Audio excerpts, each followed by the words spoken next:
noticiasatiempo.net. Muy buenos días, compañeros y compañeras.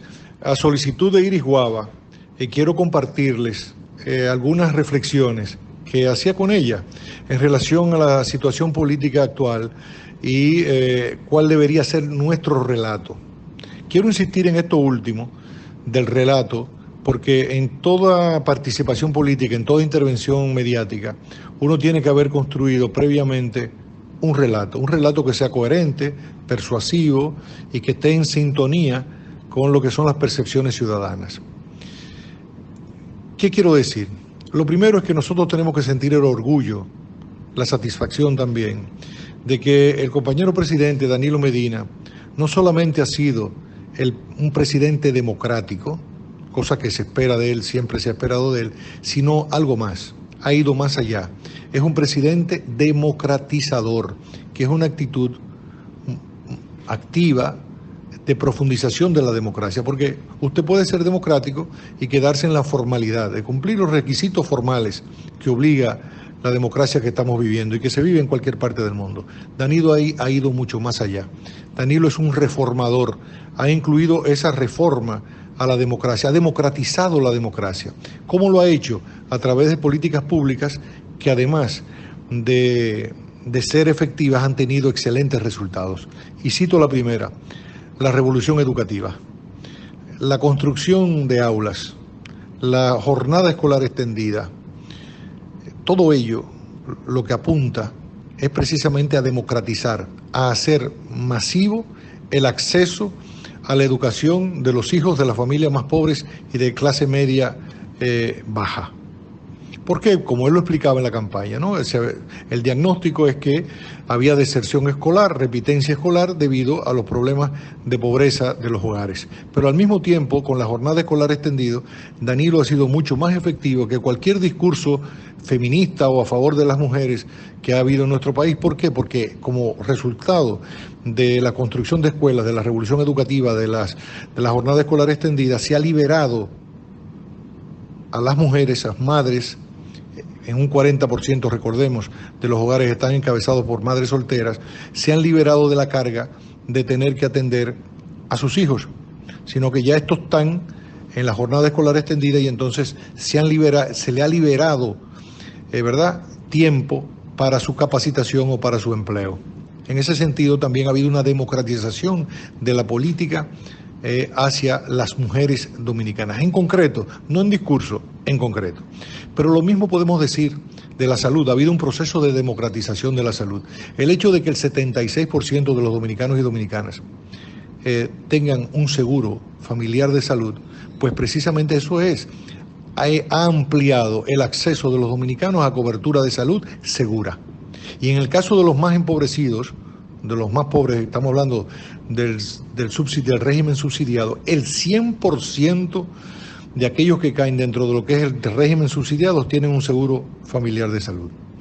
La renovación, el remozamiento de los hospitales también forma parte de esa política de la democratización de la salud, porque ahora hay una verdadera atención con dignidad. Hay una revalorización del ciudadano y de la ciudadana de la República Dominicana cuando asiste a los hospitales. ¿Por qué? Bueno, porque la atención es una atención que está basada en la humanización del trato, de la relación.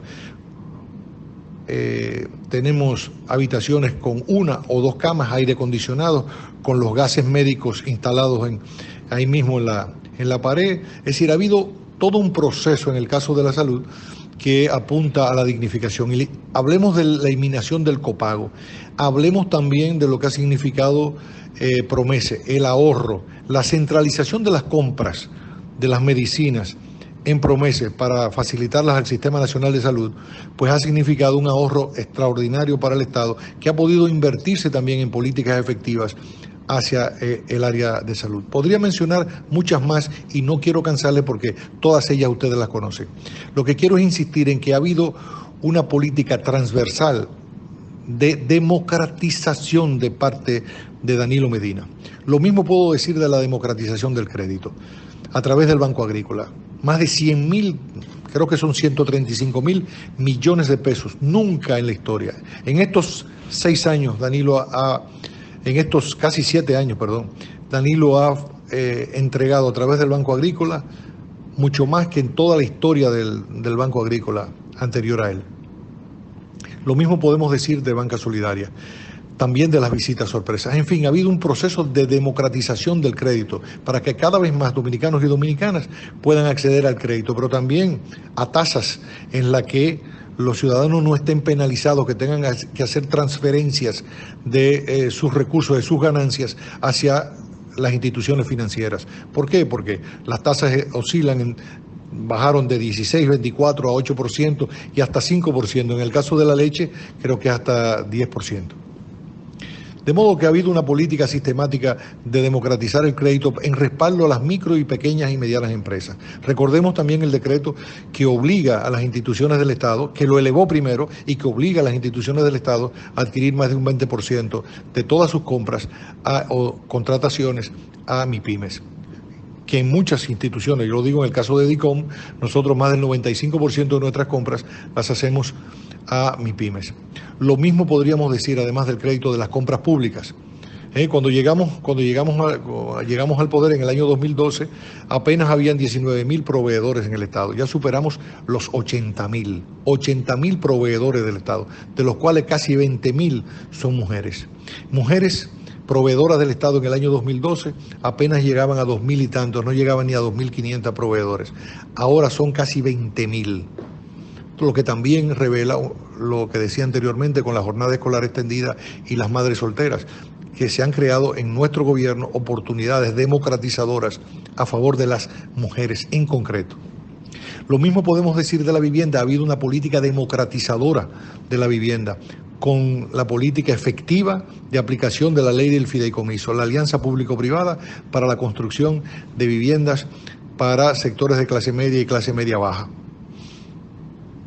Los proyectos también que desarrolla el INVI, también de pisos de cemento, de reconstrucción de viviendas, también gratuitos, ¿no? La construcción también de edificaciones de apartamentos que se entregan de manera gratuita a los sectores más empobrecidos. Y también otros proyectos que también tienen que ver con la resiliencia y con superar los niveles de vulnerabilidad en el territorio, con la barquita, con Mesopotamia Tenguerengue en San Juan de la Maguana y con el Riito en La Vega. O sea, proyectos emblemáticos que vienen a resolver problemas ancestrales, por decirlo, en el caso de la vivienda. Podríamos seguir enunciando muchos más, que todos ustedes conocen. Lo que quiero insistir es que en el carácter, no solo democrático, sino democratizador de la gestión del presidente Danilo Medina.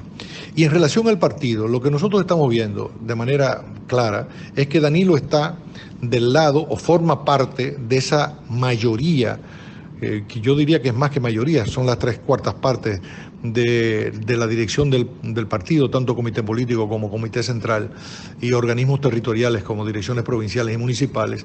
Danilo forma parte. Claro, él es el impulsor, él es el catalizador, él es el orientador de esa enorme mayoría de compañeros y compañeras que han adoptado decisiones y que se han adoptado democráticamente a través de un debate primero y luego a través de la votación libérrima de los compañeros. Quienes se han sublevado ha sido una minoría insolente, encabezada por el presidente del partido, que no han querido reconocer y han amenazado y han chantajeado a esa mayoría generosa del partido que encabeza Danilo. La han chantajeado de que van a dividir el partido y al dividir el partido pues nos condenamos a la derrota, a salir del Estado y a volver al ostracismo. Bajo ese chantaje, para ellos poder hacer como niños malcriados, como niños resentidos, lo que le da su santa gana. Y eso no puede ser. Y en ese sentido tenemos que recalcar que la conducta del presidente Danilo Medina en su condición de miembro dirigente estelar del Partido de la Liberación Dominicana ha sido una conducta sosegada, serena, respetuosa. Cuando le tocó ser minoría, que lo fue respetuoso. Nunca, aun cuando dijo que el Estado le había vencido, y la historia lo comprobó, que tenía razón, de que el Estado lo había vencido en el año 2006, aún así nunca se paró frente al Congreso a protestar, nunca lo hizo, nunca obstruyó, nunca instruyó a sus seguidores legisladores para que obstruyeran la labor del gobierno. Al contrario, aún a su pesar, aún creyendo que algunas de esas cosas no eran correctas por disciplina partidaria, por un gran sentido del Estado y de la dignidad, entendió que un dirigente político, que un estadista, no podía socavar las bases de gobernabilidad de un gobierno de su partido y de ningún gobierno. Por lo tanto, nunca se postró, se inclinó ante actitudes levantiscas.